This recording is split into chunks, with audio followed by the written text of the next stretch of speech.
Hi ನಾನು Sandeep from tech in Kannada. ಇವತ್ತು ನನ್ನ ಮುಂದೆ ರಿಯಲ್ಮಿನವರು ಹೊಸದಾಗಿ ಲಾಂಚ್ ಮಾಡಿದಂಥ ರಿಯಲ್ಮಿ C73 5G ಸ್ಮಾರ್ಟ್ಫೋನ್ ಇದೆ. ಈ ಫೋನ್ನ ಬೇಸ್ ವೇರಿಯಂಟನ್ನು ರಿಯಲ್ಮಿನವರು ಕೇವಲ 9,999 ರೂಪಾಯಿಗೆ ಲಾಂಚ್ ಮಾಡಿದ್ದಾರೆ. ಈ ಪ್ರೈಸ್ ರೇಂಜಿಗೆ ಈ ಸ್ಮಾರ್ಟ್ಫೋನ್ನ ಪರ್ಚೇಸ್ ಮಾಡ್ಬೋದಾ, ಏನು ಚೆನ್ನಾಗಿದೆ ಏನು ಚೆನ್ನಾಗಿಲ್ಲ, ಕಂಪ್ಲೀಟ್ ಮಾಹಿತಿನ ತಿಳಿಸ್ಕೊಡ್ತೀನಿ.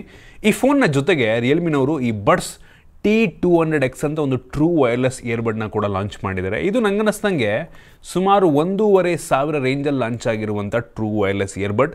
ಇದನ್ನು ಕೂಡ ಕೊನೆಗೆ ತಿಳಿಸ್ಕೊಡ್ತೀನಿ ಹೆಂಗಿದೆ ಅಂತ. ಸೊ ಅದಕ್ಕಿಂತ ಮುಂಚೆ ನೀವೇನು ನಮ್ಮ tech in Kannada YouTube channel subscribe ಮಾಡ್ಕೊಂಡಿಲ್ಲ ಅಂದರೆ ಈಗಲೇ ಸಬ್ಸ್ಕ್ರೈಬ್ ಮಾಡ್ಕೊಳ್ಳಿ ಮತ್ತು ಬೆಲ್ ಐಕಾನ್ ಕೂಡ ಕ್ಲಿಕ್ ಮಾಡ್ಬೋದು. ಓಕೆ, ಫಸ್ಟ್ ಈ ಸ್ಮಾರ್ಟ್ಫೋನನ್ನು ಅನ್ಬಾಕ್ಸ್ ಮಾಡೋಣ. ಗಮನಿಸ್ತಾ ಇದ್ದೀರಾ, ಈ ಫೋನ್ನ ಬಾಕ್ಸ್ ನಮಗೆ ಈ ರೀತಿ ನೋಡೋಕ್ಕೆ ಸಿಗುತ್ತೆ. ಈ ಬಾಕ್ಸನ್ನು ಓಪನ್ ಮಾಡಿದ ತಕ್ಷಣ ಇದರೊಳಗಡೆ ಇನ್ನೊಂದು ಸಣ್ಣ ಬಾಕ್ಸ್ ಇದೆ. ಅದರ ಒಳಗಡೆ ಒಂದು sim ejection pin, user manual, quick start guide ಮತ್ತು ವಾರಂಟಿ ಕಾರ್ಡು ಮತ್ತೊಂದು ಟ್ರಾನ್ಸ್ಪರೆಂಟ್ ಬ್ಯಾಕ್ ಕವರ್ ಕೊಟ್ಟಿದ್ದಾರೆ. ಇದ್ರ ಕೆಳಗಡೆ ಡೈರೆಕ್ಟಾಗಿ ನಮಗೆ ಈ ಸ್ಮಾರ್ಟ್ಫೋನ್ ನೋಡೋಕ್ಕೆ ಸಿಗ್ತಾ ಇದೆ. ಬಿಲ್ಡ್ ಕ್ವಾಲಿಟಿ ಚೆನ್ನಾಗಿರೋ ರೀತಿ ಇದೆ. ಇದ್ರ ಕೆಳಗಡೆ 15 ವ್ಯಾಟ್ನ ಒಂದು ಚಾರ್ಜರ್ ಕೊಟ್ಟಿದ್ದಾರೆ. ಕೊನೆಯದಾಗಿ USB Type-C charging cable, Type A ಇಂದ Type-C ಕೇಬಲ್ನ ಕ್ವಾಲಿಟಿ ಕೂಡ ಚೆನ್ನಾಗಿದೆ.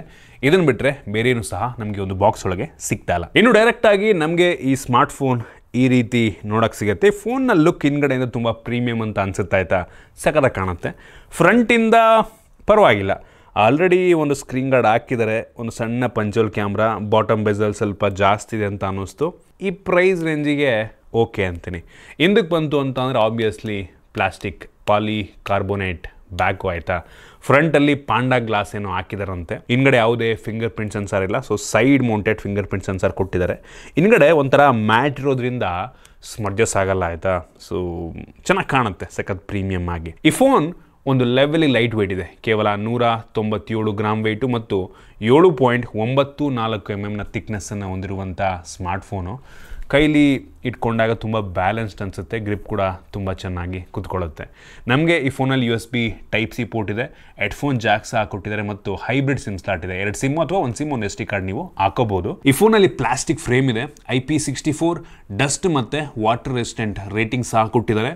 Military grade shock resistant certification ಸಹ ಇದೆ. ಈ ಫೋನ್ ಸದ್ಯಕ್ಕೆ 3 ಡಿಫ್ರೆಂಟ್ ಕಲರ್ನಲ್ಲಿ ಲಾಂಚ್ ಆಗ್ತಾ ಇದೆ. ನಿಮ್ಗೆ ಇಷ್ಟ ಬಂದು ನೀವು ಪರ್ಚೇಸ್ ಮಾಡ್ಬೋದು.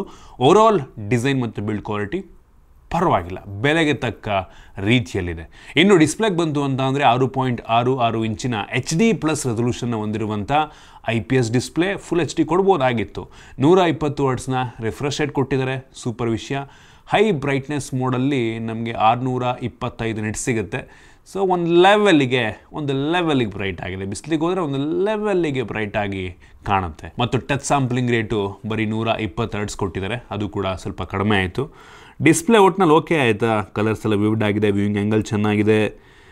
ಇದು ಕೂಡ ಓಕೆ. ಫುಲ್ HD+ ಕೊಟ್ಟಿದ್ರೆ ಇನ್ನೂ ಚೆನ್ನಾಗಿರ್ತಾ ಇತ್ತು. ರಿಯಲ್ಮಿನವರು ಈ ಡಿಸ್ಪ್ಲೇಗೆ ಐ ಕಂಫರ್ಟ್ ಡಿಸ್ಪ್ಲೇ ಅಂತಾರೆ. ಇದರಲ್ಲಿ DC ಡಿಮ್ಮಿಂಗ್ ಎಲ್ಲ ಇದೆಯಂತೆ.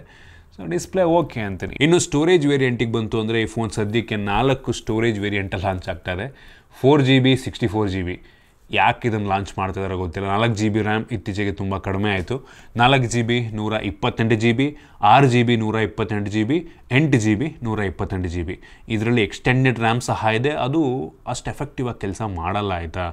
ಸೊ ಆ್ಯಕ್ಚುಲ್ ಏನು ರ್ಯಾಮ್ ಬರುತ್ತೆ, ರಾ ರ್ಯಾಮು, ಅದಿದ್ರೇ ಒಳ್ಳೆಯದು. ಇನ್ನು ನಾವು ಇದರಲ್ಲಿರುವಂಥ ಎಕ್ಸ್ಪ್ಯಾಂಡಬಲ್ ಸ್ಟೋರೇಜ್ ಆಪ್ಷನ್ ಮುಖಾಂತರ 2TB ತನಕ ಸ್ಟೋರೇಜನ್ನು ಎಕ್ಸ್ಪ್ಯಾಂಡ್ ಮಾಡ್ಕೋಬೋದು. ಇದರಲ್ಲಿರುವಂಥ ರ್ಯಾಮ್ ಟೈಪ್ ಬಂದ್ಬಿಟ್ಟು LPDDR4X ರ್ಯಾಮ್, ಓಕೆ ಬೆಲೆಗೆ, ಮತ್ತು eMMC 5.1 ಸ್ಟೋರೇಜು ಸ್ವಲ್ಪ ಕಡಿಮೆ ಆಯಿತು. UFS 2.2 ಕೊಡಬೇಕಾಗಿತ್ತು ನನಗೆ ಅನ್ನಿಸ್ದಂಗೆ. ಇನ್ನು ಪರ್ಫಾರ್ಮೆನ್ಸಿಗೆ ಬಂತು ಅಂತ ಅಂದರೆ ಈ ಫೋನಲ್ಲಿ ಪ್ರೈಸ್ ರೇಂಜ್ಗೆ ಡೈಮೆನ್ಸಿಟಿ 6300 5G ಪ್ರೊಸೆಸರ್, 6 ನ್ಯಾನೋಮೀಟರ್ ಟೆಕ್ನಾಲಜಿಯೊಂದಿಗೆ ಬಿಲ್ಡ್ ಆಗಿರುವಂಥ ಪ್ರೊಸೆಸರ್. ಈ ಪ್ರೈಸ್ ರೇಂಜಿಗೆ ಎಲ್ಲ ಬ್ರ್ಯಾಂಡ್ಗಳು ಏನು ಪ್ರೊಸೆಸರ್ ಕೊಡ್ತಾರೆ, ಎಷ್ಟು ಪರ್ಫಾರ್ಮೆನ್ಸ್ ಕೊಡುವಂಥ ಪ್ರೊಸೆಸರ್ ಕೊಡ್ತಾರೆ, ಅಷ್ಟನ್ನೇ ಇವರು ಕೊಟ್ಟಿದ್ದಾರೆ. ಏನೋ ಹೆವಿ ಯೂನಿಕ್ ಅಂತ ಅನ್ನೋದಿಲ್ಲ ನಾನು. ಮತ್ತು ಇದರಲ್ಲಿ ಈಟ್ ಡೆಸಿಪೇಷನ್ ಒಂದು ಲೆವೆಲಿಗೆ ಚೆನ್ನಾಗಿ ಆಗುತ್ತೆ ಆಯಿತಾ. ಸೊ 10,240 mm² ಇಂದು ಹೀಟ್ ಚೇಂಬರ್ನ ಕೊಟ್ಟಿದ್ದಾರಂತೆ, ಸೊ ವೇಪರ್ ಚೇಂಬರ್. ಸೊ ಅದೊಂದು ರೀತಿ ಈಟ್ ಡೆಸಿಪೇಷನ್ ಚೆನ್ನಾಗಿ ಆಗೋ ರೀತಿ ಮಾಡುತ್ತೆ. ನಾವು ಅಂತದ್ದು ಬೆಂಚ್ ಮಾರ್ಕನ್ನು ಚೆಕ್ ಮಾಡ್ದಂಗೆ 4,07,000 ರೇಟಿಂಗನ್ನು ಕೊಡ್ತಾ ಇದೆ. ಫಸ್ಟ್ ಆಫ್ ಆಲ್ ಈ ಪ್ರೊಸೆಸರಿಗೆ ವೇಪರ್ ಚೇಂಬರ್ ಕೂಲಿಂಗ್ ಅವಶ್ಯಕತೆಯೇ ಇಲ್ಲ. ಇದೇನು ಅಷ್ಟೊಂದು ಹೀಟ್ ಕೂಡ ಆಗಲ್ಲ ಪ್ರೊಸೆಸರ್ ಆಯಿತಾ. ಅಂಥ ಪವರ್ಫುಲ್ ಅಲ್ವಲ್ಲ, ಆಬ್ವಿಯಸ್ಲಿ ಹೀಟ್ ಆಗಲ್ಲ. ಬಟ್ ಸ್ಟಿಲ್ ನಾವು ಈ ಬೆಂಚ್ ಮಾರ್ಕ್ ಮಾಡೋ ಟೈಮಲ್ಲಿ ಬ್ಯಾಟ್ರಿ ಡ್ರೈನ್ ಮತ್ತು ಟೆಂಪ್ರೇಚರ್ ವೇರಿಯೇಷನ್ನ ಚೆಕ್ ಮಾಡಿದ್ವು. ಬ್ಯಾಟ್ರಿ ಡ್ರೈನ್ ಒಳ್ಳೆ ಇದು ಕೊಡ್ತು ಮಾತ್ರ. ಬರೀ 2% ಡ್ರಾಪ್ ಆಗಿತ್ತು. ಟೆಂಪ್ರೇಚರ್ ವೇರಿಯೇಷನ್ ಕೂಡ ಅಷ್ಟೇ 39 ಡಿಗ್ರಿ ಸೆಲ್ಸಿಯಸ್ ಅಷ್ಟೇ ಜಾಸ್ತಿ ಆಗಿದ್ದು. ಗೇಮಿಂಗ್ ಟೆಸ್ಟನ್ನು ಸಹ ಮಾಡೋದು ಗೇಮರ್ಸ್ಗಳಿಗೆ ಅಲ್ಲ ಇದು. BGMI ಸ್ಮೂತಲ್ಲಿ ಅಪ್ ಟು ಅಲ್ಟ್ರಾ ತನಕ ಹೋಗುತ್ತೆ, ಮ್ಯಾಕ್ಸಿಮಮ್ ಅಂತ ಅಂದರೆ HD ಅಪ್ ಟು ಹೈ ತನಕ ಹೋಗುತ್ತೆ. ಎರಡರಲ್ಲೂ ಕೂಡ ನೀವು ಅಂಥ ಹೆವಿ ಗೇಮ್ ಪ್ಲೇ ಎಕ್ಸ್ಪೆಕ್ಟ್ ಮಾಡೋದಕ್ಕಾಗಲ್ಲ. ನಾರ್ಮಲ್ ಒಂದು ಬೇಸಿಕ್ ಸೆಟ್ಟಿಂಗಲ್ಲಿ ಆಡ್ಕೋಬೋದು ಅಷ್ಟೇ ಯಾವ ಗೇಮ್ ಆದ್ರೂ. ಇನ್ನು ಕ್ಯಾಮ್ರಾಗೆ ಬಂತು ಅಂದರೆ ಈ ಫೋನ್ನ ಹಿಂದ್ಗಡೆ ನೋಡಿದ ತಕ್ಷಣ ಟ್ರಿಪಲ್ ಕ್ಯಾಮ್ರಾ ಫೋನ್ ಗುರು ಅಂತ ಅನಿಸುತ್ತೆ. ಸ್ವಲ್ಪ ಹತ್ರಕ್ಕೆ ಬಂದೇ ಇಲ್ಲ ಗುರು, ಟ್ರಿಪಲ್ ಕ್ಯಾಮ್ರಾ ಅಲ್ಲ, 3ನೇದು ಡಮ್ಮಿ, ಬರೀ 2 ಕ್ಯಾಮ್ರಾ ಅಂತ ಅನಿಸುತ್ತೆ. ಇನ್ನೂ ಹತ್ರಕ್ಕೆ ಹೋದರೆ ಆಗ ಗೊತ್ತಾಗುತ್ತೆ ಇದು 3 ಅಲ್ಲ ಗುರು, ಬರೀ ಸಿಂಗಲ್ ಕ್ಯಾಮ್ರಾ ಅಂತ. ನಾನು ಸ್ಟಾರ್ಟಿಂಗ್ ನೋಡಿದ ತಕ್ಷಣ ಆ್ಯಕ್ಚುಲಿ ಇದು ಡ್ಯುಯಲ್ ಕ್ಯಾಮ್ರಾ ಅಂದ್ಕೊಂಡೆ, but single camera. 32 MP main sensor, f1.8 aperture. ಇದು ತೆಗೆಯುವಂಥ ಫೋಟೋ ಓಕೆ ಆಯ್ತು ಅಂತ, ಏನೋ ಹೆವಿ ಬೆಂಕಿ ಅಂತ ಅನ್ನಲ್ಲ. ಡೇ ಲೈಟಲ್ಲಿ ಸ್ವಲ್ಪ ಶಾರ್ಪಾಗಿ ಔಟ್ಪುಟನ್ನು ಕೊಡ್ತಾರೆ. ಲೋ ಲೈಟಲ್ಲಿ ನಮಗೆ ಒಂದು ಸ್ವಲ್ಪ ಆ ಕಡೆ ಈ ಕಡೆ ಒಂಚೂರು ಶೇಕ್ ಮಾಡಿದ್ರು ಅಂದರೂ ಕೂಡ ಸ್ವಲ್ಪ ಕಷ್ಟ ಆಯಿತಾ, ಬ್ಲರ್ರಿ ಫೀಲ್ ಕೊಡಬಹುದು. ಡೇ ಲೈಟ್ ಚೆನ್ನಾಗಿದೆ. ಇಂಡೋರ್ ಜಾಸ್ತಿ ಎಕ್ಸ್ಪೆಕ್ಟೇಷನ್ ಹೇಳಕ್ಕೆ ಹೋಗ್ಬೇಡಿ. ನಿಮಗೆ 10,000 ರೂಪಾಯಿಗೆ ಇದಕ್ಕಿಂತ ಬೆಟರ್ ಕೆಲವೊಂದು ಬ್ರ್ಯಾಂಡ್ಗಳಲ್ಲಿ ಸಿಗ್ಬೋದು. ಡೀಸೆಂಟ್ ಆಗಿದೆ ಆಯಿತಾ, ಕ್ಯಾಮ್ರಾ ಪರವಾಗಿಲ್ಲ ಅಂತೀನಿ. ಇನ್ನು front camera 8 MP front camera actually ಚೆನ್ನಾಗಿದೆ ಆಯಿತಾ, ವೈಡ್ ಆಗಿದೆ.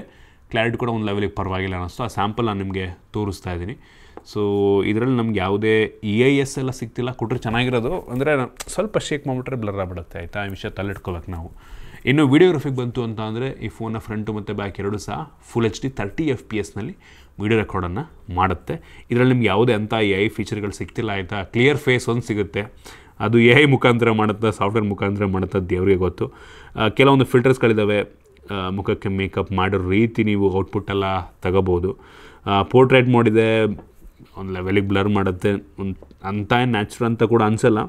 ಡ್ಯುಯಲ್ ವೀಡಿಯೋ ಮೋಡಿದೆ, ಐರೇಸಲ್ಲಿ ಶೂಟ್ ಮಾಡ್ಬೋದು, ಸ್ಲೋ ಮೋಷನು, ಟೈಮ್ ಲ್ಯಾಪ್ಸು ಮತ್ತು ಟೆಕ್ಸ್ಟ್ ಸ್ಕ್ಯಾನರು, ಡಾಕ್ಯುಮೆಂಟ್ ಸ್ಕ್ಯಾನ್ ಮಾಡ್ಬೋದು. ಆ ಮೋಡನ್ನು ಹಾಕ್ಕೊಂಡು ಇದೆಲ್ಲ ಫೀಚರ್ ಕೊಟ್ಟಿದ್ದಾರೆ. ನೈಟ್ ಮೋಡ್ಗೆ ಅಂದ್ಬಿಟ್ಟೆ ಸಪ್ರೇಟ್ ಟ್ಯಾಬ್ ಬೇರೆ ಇದೆ. ಅದೇನಿಲ್ಲ, ಸ್ವಲ್ಪ ಲಾಂಗ್ ಎಕ್ಸ್ಪೋಜರ್ ಶಾರ್ಟ್ ತೆಗೆದ್ಬಿಟ್ಟು ಕೊಡುತ್ತೆ ನೀವು, ಬಟ್ ಶೇಕ್ ಮಾಡಿಬಿಟ್ರೆ ಹೋಗ್ಬಿಡುತ್ತೆ ಅದು ಆಯಿತಾ.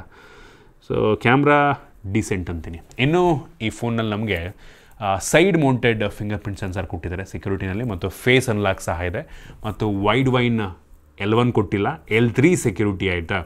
ಸೊ ನೆಟ್ಫ್ಲಿಕ್ಸು ಪ್ರೈಮಲ್ಲಿ HD ಕಂಟೆಂಟ್ ಪ್ಲೇ ಮಾಡೋದಕ್ಕೆ ಆಗುವುದಿಲ್ಲ.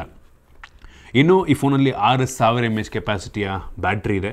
ಸೊ ಇದು ನಮ್ಮ ದೇಶದ 10,000 ರೂಪಾಯಿ ಒಳಗಡೆ ಲಾಂಚ್ ಆಗಿರುವಂಥ ಮೊದಲ 6000 mAh ಕೆಪಾಸಿಟಿ ಬ್ಯಾಟ್ರಿ ಫೋನ್ ಅಂತ ಇದ್ದಾರೆ. ಎಷ್ಟು ನಿಜ ಅಂತ ಗೊತ್ತಿಲ್ಲ. ಇದಕ್ಕಿಂತ ಮುಂಚೆನೂ ಕೂಡ ಲಾಂಚ್ ಆಗಿತ್ತಂತ, ಇನ್ಫಿನಿಕ್ಸ್ ಬ್ರ್ಯಾಂಡ್ ಅವರ ಲಾಂಚ್ ಮಾಡಿದ್ರೆ ಅಂತೆಲ್ಲ ಒಂದು ಕಡೆ ಅನ್ನಿಸ್ತಾ ಇದೆ.